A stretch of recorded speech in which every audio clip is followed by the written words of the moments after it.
ಪರಿಚಯ ಹಾಗೂ ಹಸುವಿನ ಪರಿಚಯ, ಆನೆಗಳ ಪರಿಚಯ, ಎಲ್ಲ ಪರಿಚಯವನ್ನು ಮಾಡ್ತಕ್ಕಂಥ ಮುಖವಾಡವನ್ನು ನಾವು ತಯಾರಿಸಿದ್ದೇವೆ. ಹಾಗೆ ಬಣ್ಣ ಬಣ್ಣದ ಒಂದು ಕಾನ್ಸೆಪ್ಟನ್ನು ಇಟ್ಕೊಂಡ್ಬಿಟ್ಟು ಮಕ್ಕಳಿಗೆ ಮುಖವಾಡವನ್ನು ತಯಾರಿಸಿದ್ದೇವೆ.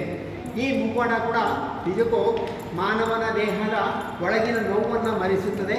ಹಾಗಾಗಿ ಅದಕ್ಕೆ ಮುಖವಾಡಗಳು ಅಂತ ಕರಿತೀವಿ.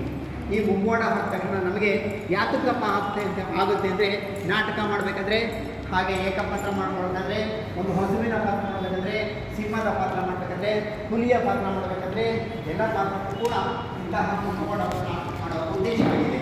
ಹಾಗೆ ಬಣ್ಣ ಬಣ್ಣದ ಒಂದು ಮುಖವಾಡವನ್ನು ಕಾಣ್ತಾ ಇದ್ದೇವೆ ನಾವು. ಪ್ರತಿ ಹೊರ ರಾಜ್ಯದಲ್ಲಿ ಹೋದಾಗ ಈ ಒಂದು ಮುಖವಾಡಕ್ಕೆ ಬಹಳ ಬೆಲೆ ಇದೆ. ಅದು ನಮ್ಮ ಈ ಒಂದು ರಜಾ ಮಜಾ ಒಂದು ಶಿಬಿರದಲ್ಲಿ ಇವತ್ತು ಮುಖವಾಡಗಳ ಪರಿಚಯವನ್ನು ಮಾಡ್ತೇವೆ. ಇದರಲ್ಲಿ ಅನೇಕ ಮುಖವಾಡಗಳನ್ನು ಕಾಣ್ತೇವೆ. ಆನೆ, ಸಿಂಹ, ಚಿರತೆ, ಹುಲಿ, ಈ ಎಲ್ಲ ಮುಖವಾಡಗಳನ್ನು ನಾವು ನೋಡ್ತಾ ಮಕ್ಕಳು ಸಂತೋಷವಾಗಿ ಕುಣಿತಾರೆ, ನಲಿತಾರೆ. ಹಾಗಾಗಿ ನಾವು ಈ ದಿನ ಮುಖವಾಡಗಳ ತರಗತಿಯನ್ನು ಮಾಡಿದ್ದೇವೆ. ಇಲ್ಲಿ ಸಾಕಷ್ಟು ಕೂಡ ಸಣ್ಣ ಮಗುವಿನ ಆಕಾರವನ್ನು ನೋಡ್ತೇವೆ.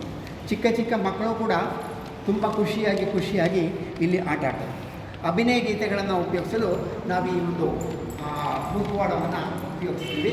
ಹಾಗಾಗಿ ಮಕ್ಕಳು ಕೂಡ ಮನೆಯಲ್ಲಿ ಹೋಗಿ ಇದರಲ್ಲಿ ಬೇಕಾದ ಒಂದು ಡಿಸೈನ್ಸನ್ನು ಕಟ್ ಮಾಡಿಕೊಂಡು ಅಭ್ಯಾಸವನ್ನು ಮಾಡಿಕೊಂಡು ಈ ದಿನದ ತರಗತಿ ಮುಖವಾಡಗಳ ತಯಾರಿಕೆ ಹಾಗೂ ಬಣ್ಣಗಳ ಪರಿಚಯ, ಕಥೆಗಳನ್ನು ಹೇಳುವ ವಿಧಾನವನ್ನು ನಾವು ಇವತ್ತು ಕಲಿತಾ ಇದ್ದೇವೆ. ಧನ್ಯವಾದಗಳು.